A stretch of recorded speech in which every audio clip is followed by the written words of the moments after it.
Alrighty folks, we're at MaximumRD, back looking through my collection, my inventory that I have all stored in various boxes and bins, and we are doing inventory video number 6. It's been a little while, I know. I was a little confused as to which boxes I had already done, so let's pick another one here and get right down to it. What's in this box? Well, let's see. Oh, yeah, oh, nice one. Okay. One of my favorite boxes because it is full of good Coleco console sweetness right here. It's the ColecoVision, the gigantic. I mean, and this thing's heavy. This thing's like 3.5 Sega adapters put into one. This thing's crazy big. So, and like, I have big hands, okay? This thing's massive. For ColecoVision, I have one of those.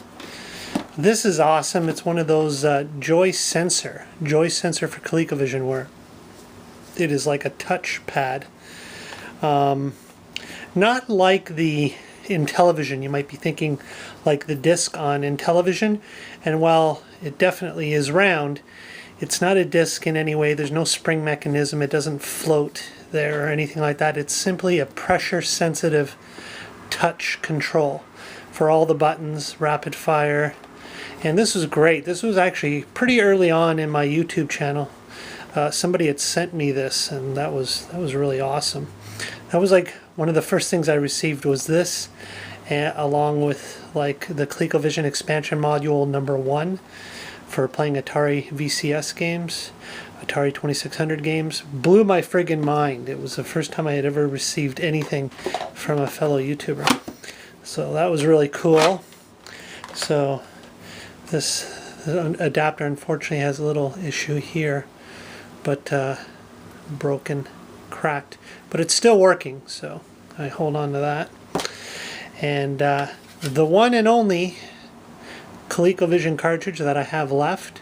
It's in pretty great shape actually. Label's still nice and shiny, and it is one of my favorite games of all time on any platform, Mr. Do for ColecoVision.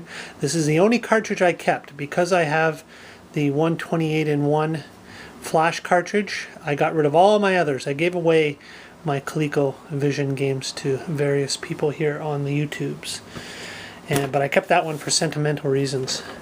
Another power supply to go with that. This one's in better condition overall. Okay, one of my ColecoVisions. There are various problems you can have with the ColecoVision. The RAM chips, or memory chips, I don't know how they're referred to in this system. VDP or something like that. I read all these things on Atari Age, things that go wrong with this system. When you have a bad image, oddly enough, when you have a bad image or interference on the screen, it's excessive. Sometimes it's actually a problem with the power switch, and you have to actually take it apart and, you know, lubricate the switch or whatever. And all these things I've read, it's an odd system to say the least. And but I love it. ColecoVision. It is actually my personal favorite classic console of all time. This is one of my 2 models.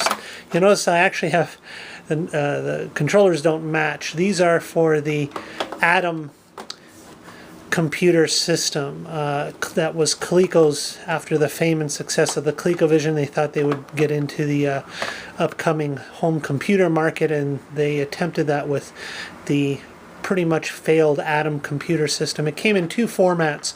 One which was an expansion module that would actually interface right here with this interface here, and basically everything would just run through the ColecoVision for your display and stuff. I don't have any version of the Atom, so I may be a little inaccurate with what I say about it. But I use these digital tape packs that resemble cassette, but they ran at very high speeds to load information. And yeah, failed overall. A lot of early units of the Atom computer system either just failed outright, or there was apparently a nasty bug in it that if you had the tapes anywhere near the machine when you powered it on, it sent out some kind of electrical surge that would wipe out the cassette information and stuff like that. So never had an Atom. I mean, I wouldn't mind one day. I don't see getting one at this point because it's such a big machine. But anyways, love my ColecoVision, and I have 2 of the Atom controllers, which are just the same, identical to the normal controllers, except, well, they match the color of the Atom, which is this cream colored off white type of color. So that's cool. And you go down here, have another ColecoVision, got a good controller here.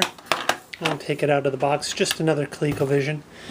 You have yet another controller here, the third black controller there, and one controller missing that little silver disc on top, but still functions fine, no problem there.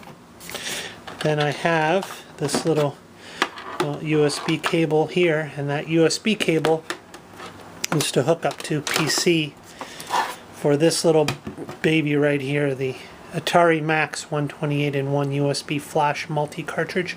I got this thing loaded up with various ColecoVision games. It's very cool. It had come with the software and information loaded on my computer. You can get a better updated model. You'll find one of my videos where I actually had a prototype model of the Atari Max SD cartridge. You can find that. It's one of my videos. Just search ColecoVision, you'll come across it, and it's exactly like this, except you don't have to hook it up to the PC at all. You don't have to flash the ROMs. You just stick it on a flash card, on an SD, regular size SD card, stick it right in there. It's a lot like the Harmony cartridge now for the Atari 2600. So that's it. That is Collection Archive video number 6, all about the ColecoVision. So that's good. Okay, and we'll be back with number 7. I'm going to do a few of these now, knock a few of these videos out. All right, thanks for watching. Rob, MaximumRD. See you soon.